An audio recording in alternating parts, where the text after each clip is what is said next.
Այս մթերքն ամենաարժեքավորներից է, ինչ կարող է տալ բնությունը, կես դեղատուփի կփոխարինի։ Մեղրահացը մեղվաբուծության շատ արժեքավոր մթերք է, որը կօգնի փոխարինել սինթետիկ վիտամիններին եւ առողջացնել օրգանիզմը։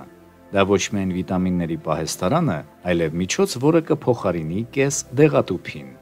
Ինչ նպատակներով եւ ինչպես է օգտագործվում մեղրահացը։ Այս մթերքը հարուստ է D, C, B1, B2, B6, A, P եւ վիտամիններով, մագնեզիումով, ցինկով, յոդով, կալցիումով, երկաթով, կալիումով, օրգանական թթուներով։ Ինչպես ընդունել մեղրահացը։ Մեղրահացը հարուստ է հակաօքսիդանտներով, այն բարձրացնում է օրգանիզմի տոնուսը, իմունիտետը եւ արյան մեջ հեմոգլոբինի պարունակությունը։ Կանխում է կաթվածը եւ օգնում է սրտանոթային համակարգի հիվանդությունների դեպքում։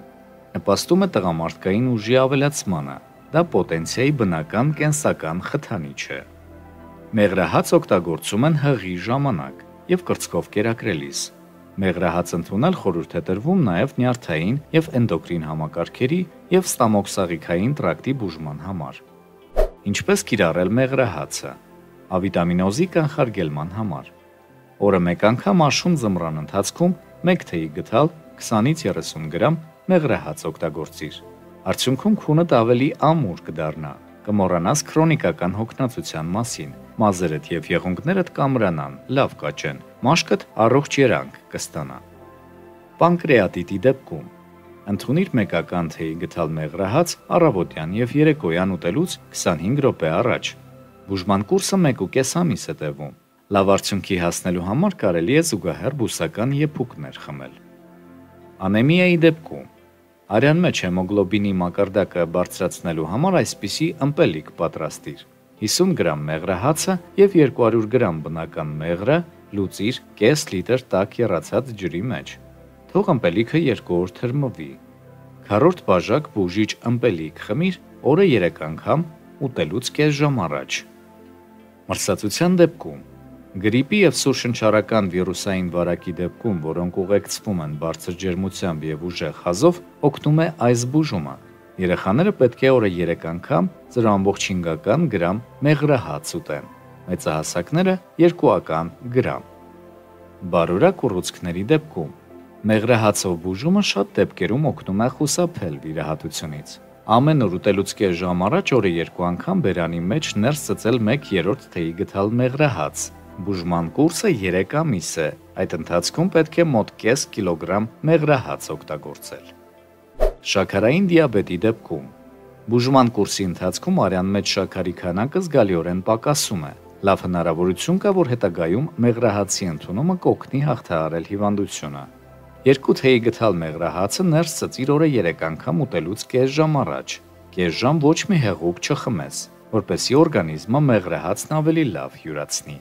Երեխաներին խորհուրդ ենք տալիս օգտագործել կես թեյի գդալ օրը 3 անգամ, նույնպես ուտելուց 30 րոպե առաջ։ Լավ է բուժումը համալրել կռատուկի արմատով եփուկներ խմելով։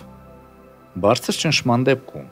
մեկական թեյի գդալ օրը 2 անգամ մեղրահացի եւ մեղրի խառնուրդ ընդունիր, 1-2 հարաբերակցությամբ։ Բուժման կուրսը 2 ամիս է, այդ ընթացքում ցանկալի է նաեւ բույսերի եփուկներ խմել։ Իմունիտետի ամրացման համար վիտամինային խառնուրդ պատրաստել։ Խառնիր 15 գրամ մեղրահացը, 1 գրամ կերակրող մեղուների կաթը եւ 200 գրամ մեղրը։ Խառնուրդը պահիր սառնարանում մուգ ապակե տարայով, փակ կափարիչով։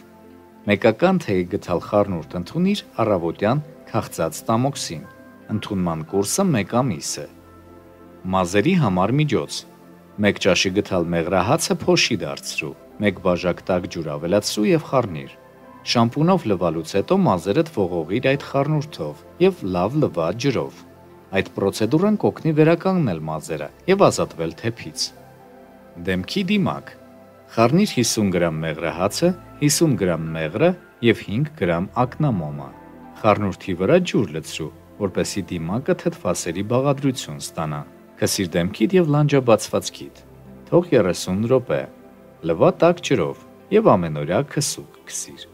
Այս միջոցը մաշկդ կդարձնի գեղեցիկ, փափուկ, հարթ եւ փայլուն։ Նյութի տեքստը կարող ես գտնել հոլովակի բնութագրի մեջ հղմանը սեղմելով։ Առողջություն քեզ։